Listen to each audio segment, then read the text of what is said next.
Hi అండి. ఈ నైనా అయితే చాలా వీక్‌గా ఉందండి. డాక్టర్‌కైతే చూపించాలి అనుకుంటున్నాను. డాక్టర్‌ని కాల్ చేసి రప్పించాలి. ఎందుకంటే మదర్ డాగ్ కదా! బేబీస్ చిన్నవి. దాన్ని హాస్పిటల్‌కి తీసుకెళ్ళాలన్నా నాకు లాంగ్ అయిపోతుంది. ఆటో మాట్లాడుకొని తీసుకెళ్ళాలి. దాన్ని బండి మీద కూర్చోబెట్టుకోవడం వీలవ్వదు. నేను సింగిల్‌గా వెళ్ళాలి. ఇయన్నీ ఆలోచిస్తుంటే ఏం చేయాలో అర్థం కావట్లేదు. ట్రై చేస్తాను డాక్టర్‌ని రమ్మనడానికి. డాక్టర్ వచ్చి ట్రీట్ చేసి అవి చెక్ చేసి మరి ఏమంటారో తెలీదు. అమౌంట్ ఎంత అడుగుతారో తెలీదు. అవన్నీ ఆలోచించుకోవాలి. ఇదిగోండి చూడండి చాలా వీక్‌గా ఉంది. ఎంత వీక్‌గా అంటే మార్నింగ్ నేను అన్నం పట్టుకెళ్ళాను చికెన్ కలిపి. సరిగ్గా తినట్లేదు పాపం అని చెప్పి వేడివేడిగా పట్టుకెళ్తే పడుకునుంది గానీ లెగట్లేదు. ఆ వీడియో కూడా తీశాను. లెంత్ ఎక్కువైపోతుందని పెట్టలేదు.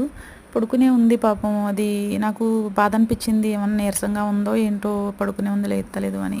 ఇప్పుడైతే పాల ప్యాకెట్ తీసుకొని బన్ తీసుకెళ్ళాను. చక్కగా తినేసింది పాలు కూడా. అందులో వాటర్ ఏం కలపకుండా మొత్తం పాలు హాఫ్ లీటర్ పాలు అలానే వేసేసాను.